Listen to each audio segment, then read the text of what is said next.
I knew something was wrong the moment I stepped outside and saw the empty spot where my package should have been. It wasn't the first time.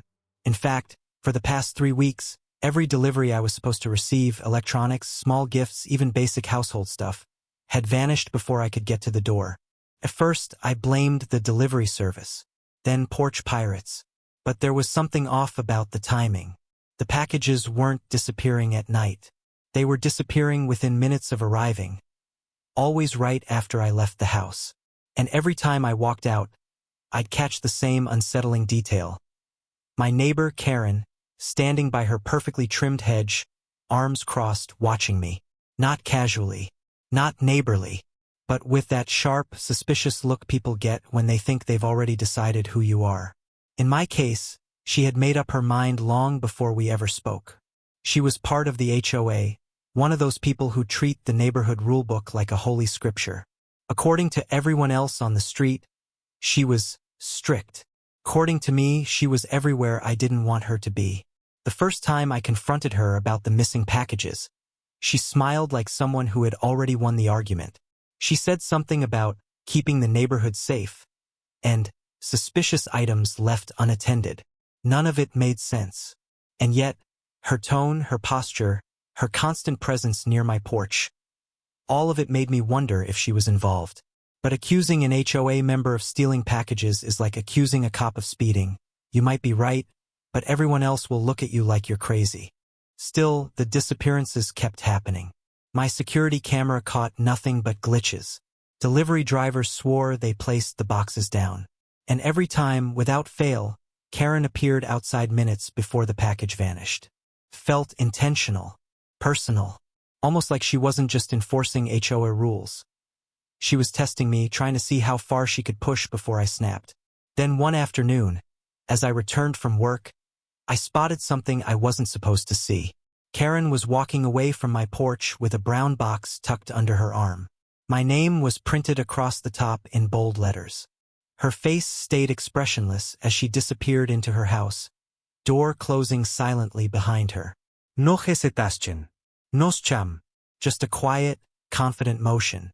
Like she had done this before. Like she thought I wouldn't do anything about it. That was the moment the story changed. Because I realized she wasn't just taking packages. She was challenging me. And if she wanted to play games, I had one she definitely wouldn't see coming. I wasn't planning revenge. I wasn't planning justice. I was planning something far simpler and far more effective. A trap. A trap she couldn't slip away from. A trap she wouldn't be able to explain to the HOA. A trap that would make her regret ever stepping on my porch. But the night I set it up, something happened I didn't expect. Something that made everything even more complicated. And that's where everything truly began. I didn't sleep the night I decided to set the trap. Not because I was scared, but because everything about this situation felt personal in a way I couldn't shake. It wasn't just about stolen packages anymore. It was the way Karen looked at me every time I stepped outside. Like she was guarding something. Like she'd already filed a complaint in her mind before I even opened my mouth. I kept replaying that moment when I saw her carrying my box away. Her face was calm, almost bored, like taking something that didn't belong to her was merely part of her daily routine. But the truth is, this conflict didn't start with the packages. It started way earlier.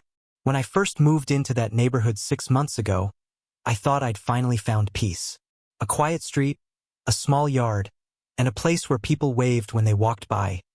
Exactly what I wanted after years of working long hours and living in noisy apartments.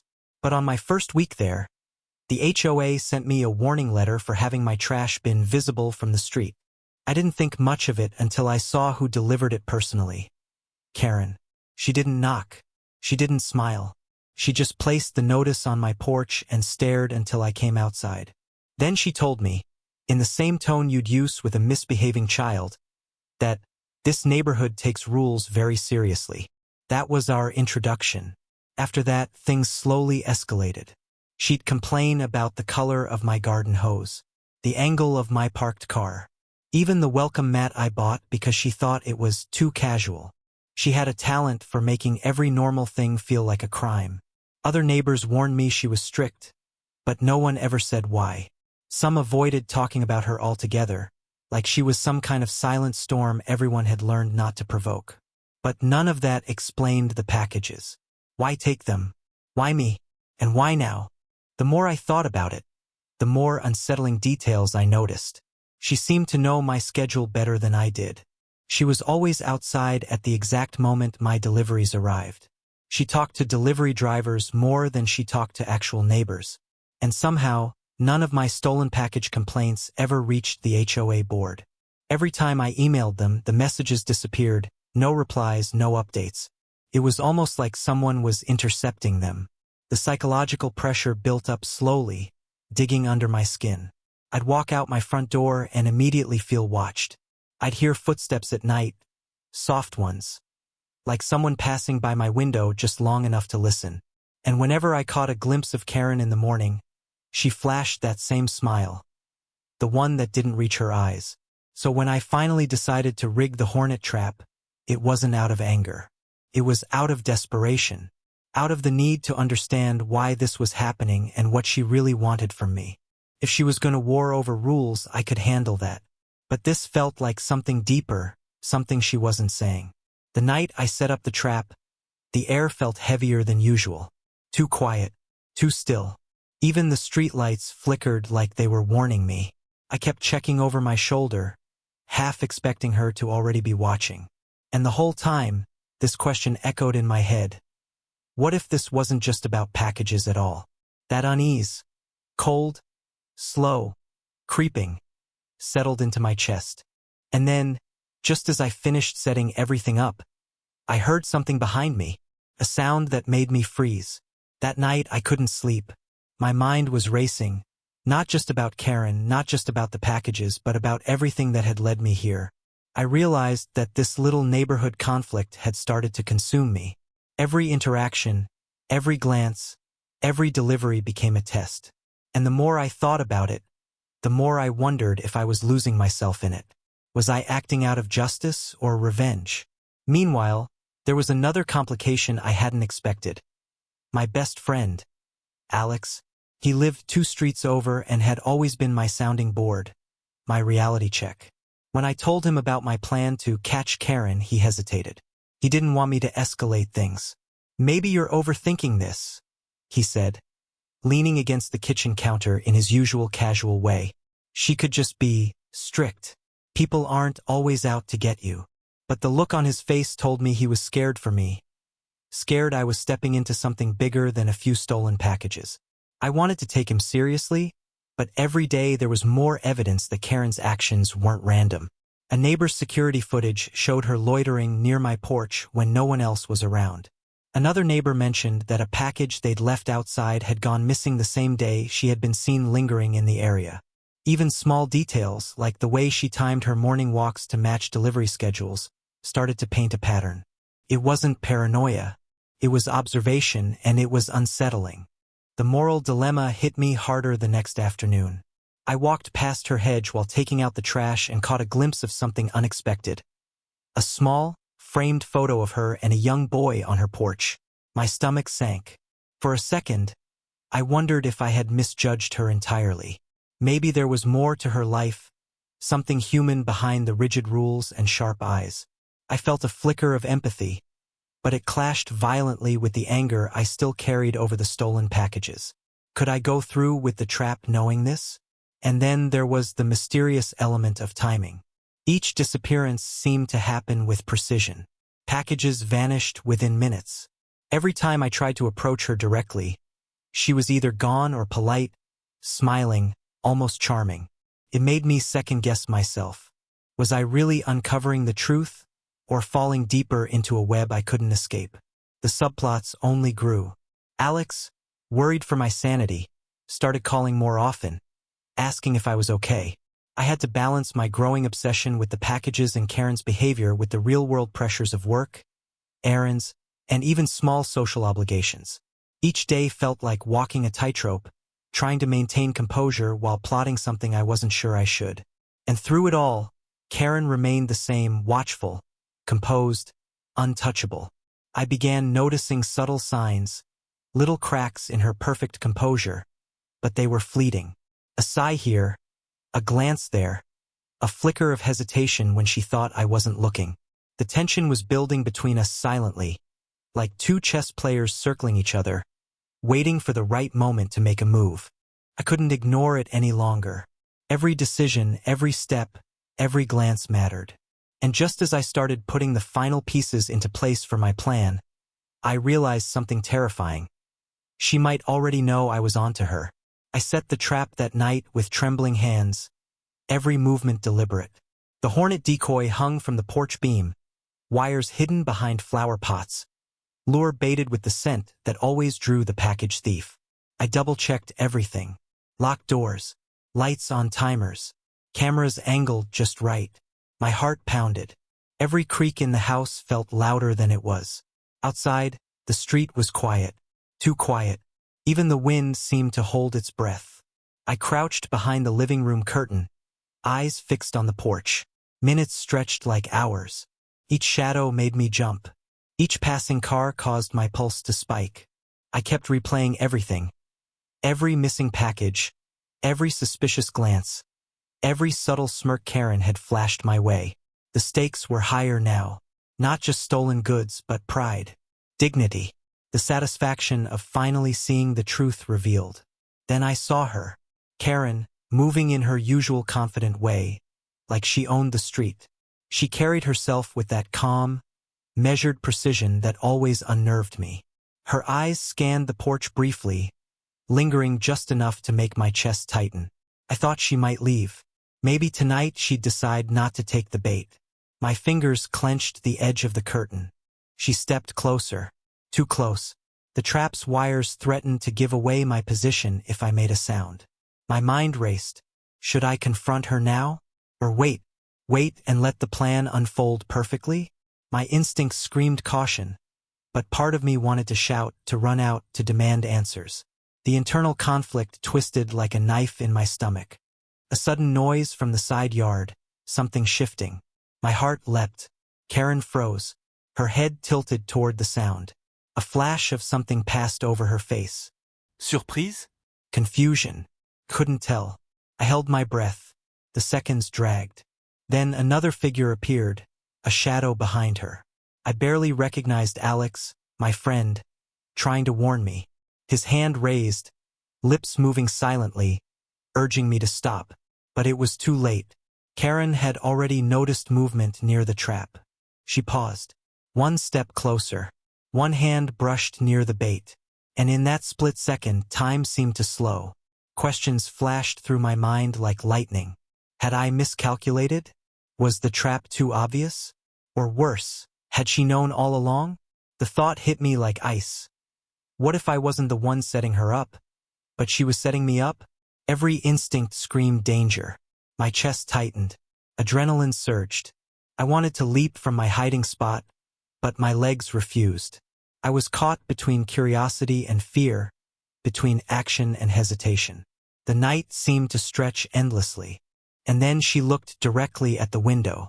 Not past it, not toward the porch, but straight at me. Her eyes narrowed, a small, knowing smile tugging at her lips. I froze. Everything hung in that moment. Every secret, every lie, every plan teetered on the edge of exposure.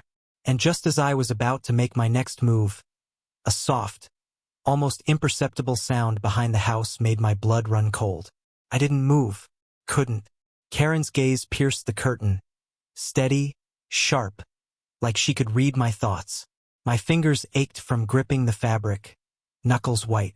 Every instinct screamed to stay hidden, but a part of me, the part that wanted answers, shivered with anticipation. Then it happened. A sound came from inside her house. A door creaking, a faint thump, almost like someone dropping something. Karen flinched, her confident composure cracking for a split second. My pulse raced.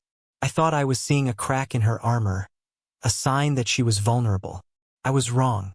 From the side yard, Alex whispered urgently, pointing at something behind me. I turned my head slightly, just enough to see movement. My stomach dropped.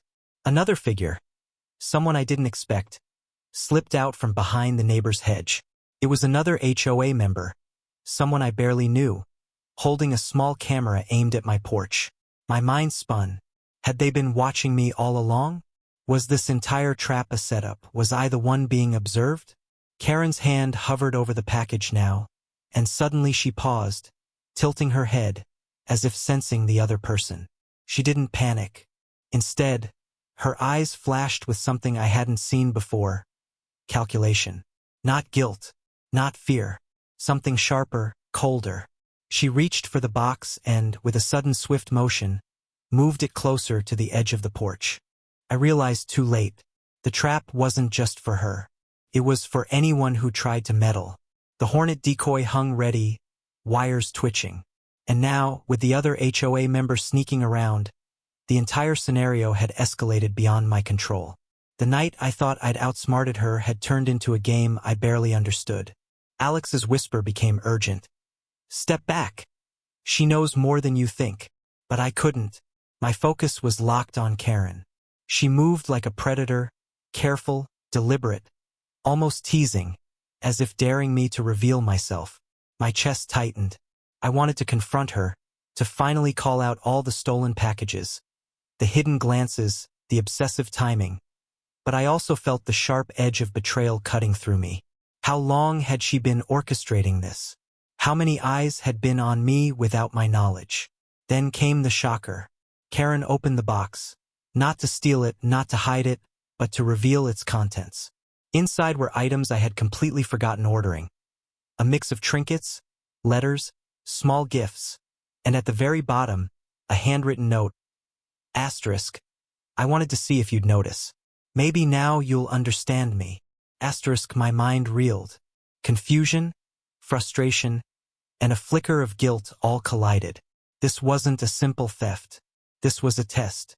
An elaborate, unnerving personal test. She had been watching, studying, manipulating. But why? And what did it mean for the packages that had actually disappeared? The moral stakes shifted. I'd set out to expose her, maybe even humiliate her, but now the lines blurred. Was I the vigilante or the pawn? Every choice, every movement carried weight. Every step forward risked exposing me, Alex, or even Karen herself. And as she looked up at me, her eyes locking mine, the street seemed to hold its breath. I realized something terrifying. The night wasn't just about packages anymore. It was about trust, obsession, and a secret neither of us was fully ready to reveal. And then another sound. From the corner of the yard. A rustle. Someone or something was coming closer. The rustling grew louder, sharp against the quiet night. My heart hammered. I realized I had no choice but to move. Slowly, cautiously, I stepped from behind the curtain, every muscle taut. Karen froze as I emerged, eyes narrowing, the faint smirk returning. The other HOA member stumbled back into the shadows, unseen, leaving just the two of us on the porch. I stepped closer to the package, trying to steady my voice. Why were you taking them? I asked, every word trembling between anger and disbelief. She studied me silently, then sighed soft, almost weary. Taking them? I wasn't taking them. Not really, she said, voice calm but firm. I was testing you. I blinked. My chest tightened. Testing me? What do you mean? She reached into the box, pulling out a small, folded piece of paper I hadn't noticed before. I needed to see if you were paying attention, she said. Not just to the packages, but to the little things. The patterns, the timing, the way you reacted under pressure. Some people are careful observers. Some aren't. I needed to know which you were. I stared, stunned, my mind racing. All the frustration, all the sleepless nights, the tension, the plans. It had been a test. And in a way, she was right. I had watched, calculated, prepared, obsessed. I had let it consume me. And yet, in the moment, I felt something else, relief, even admiration. There was strategy here, intelligence, precision. Then, she paused, glancing down the street, her expression softening for the first time. I didn't steal them. Not really. Some packages went missing because the delivery service messed up, or neighbors misplaced things. I just made sure you were paying attention. And I wanted you to realize that sometimes, jumping to conclusions can make us act without understanding the full picture. I exhaled, tension finally leaving my shoulders, replaced with an unexpected awareness. Everything, the obsession, the trap, the late-night watches, had been a mirror. I had been so focused on exposing her, I hadn't stopped to consider what was really happening. Then came the twist I didn't see coming. She reached into her pocket and handed me a small, sealed envelope. My name written on it. Hands shaking, I opened it. Inside were letters from past neighbors, people who had struggled with the same obsessive rules, the same paranoia, and at the bottom, a note from her mother. Asterisk, sometimes the lesson isn't about them. It's about learning to see clearly, to trust carefully, and to act with intention. Asterisk, my eyes widened. Karen wasn't just strict. She was a test, a challenge, a reminder of boundaries and observation, but also of perspective. And in that moment, the conflict dissolved, not with anger or revenge, but with understanding. I looked at her, her expression softened. So, all this was to teach me patience? I asked, half smiling, half still confused. She nodded. Sometimes the hardest lessons come in packages you never expect. I laughed softly, the tension breaking. The trap still hung there, harmless now, a symbol of the night's drama. The street returned to quiet, the shadows stretching in the dim light. But just as I turned to step back inside, I noticed something at the edge of the porch. A small, unmarked box, shaking slightly. My curiosity piqued. I bent down and opened it. Inside was a tiny hornet decoy, identical to the one I had set. A note lay beside it. Asterisk, now you know how it feels. Asterisk, and in that instant, I realized this wasn't just about lessons or packages anymore. It was about perspective, strategy, and the fine line between being the hunter and the hunted. After that night, the neighborhood felt different. The tension that had clung to my porch, my front door, even the quiet street corners, slowly dissolved. I no longer checked my packages obsessively. I no longer scanned the windows for shadows, the missing deliveries, the late-night footsteps, the sense that someone was always watching. It all transformed from fear into clarity. I understood something important. Control is an illusion, and sometimes the best lessons come from unexpected challenges. Karen and I didn't become best friends overnight. In fact, we didn't even talk much at first. But there was a subtle shift in our interactions. When she passed by on her morning walks, she no longer carried that sharp, calculating glare. Instead, there was a quiet acknowledgement, a recognition that whatever game had been unfolding between us had reached its conclusion. The packages, some truly lost, some delayed, some part of her test, no longer mattered. What mattered was the understanding we had forged through this strange, intense conflict. I thought a lot about Alex, too. He had warned me, worried I might let anger or obsession take over. I realized he had been right to worry, but also right to trust me to handle the situation.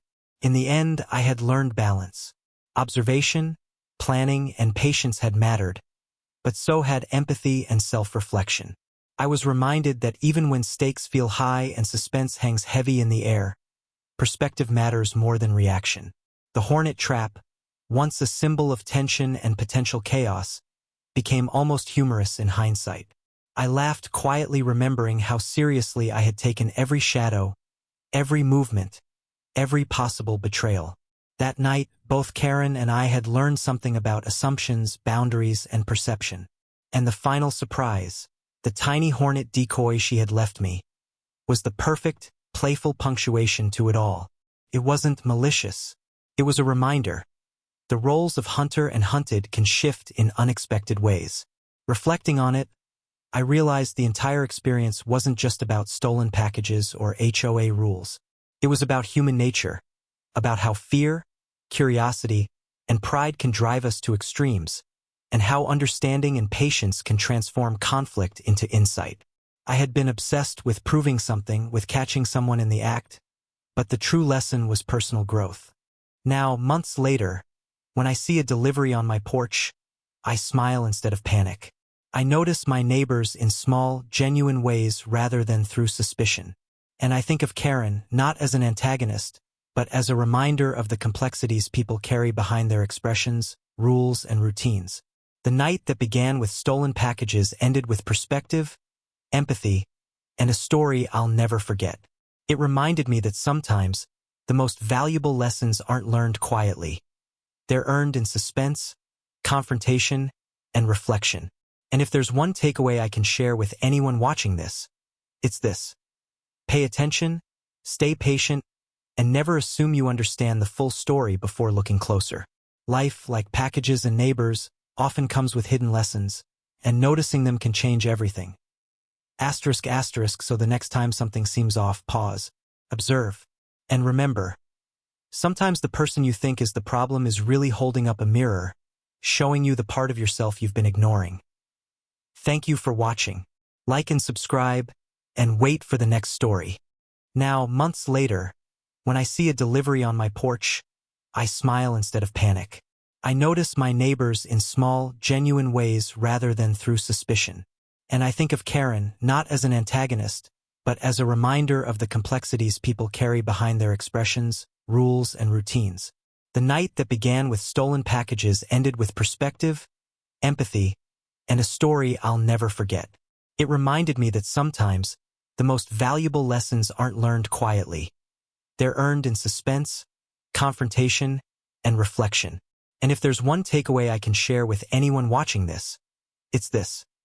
Pay attention, stay patient, and never assume you understand the full story before looking closer. Life, like packages and neighbors, often comes with hidden lessons, and noticing them can change everything. Asterisk asterisk, so the next time something seems off, pause, observe, and remember. Sometimes the person you think is the problem is really holding up a mirror, showing you the part of yourself you've been ignoring. Thank you for watching. Like and subscribe, and wait for the next story.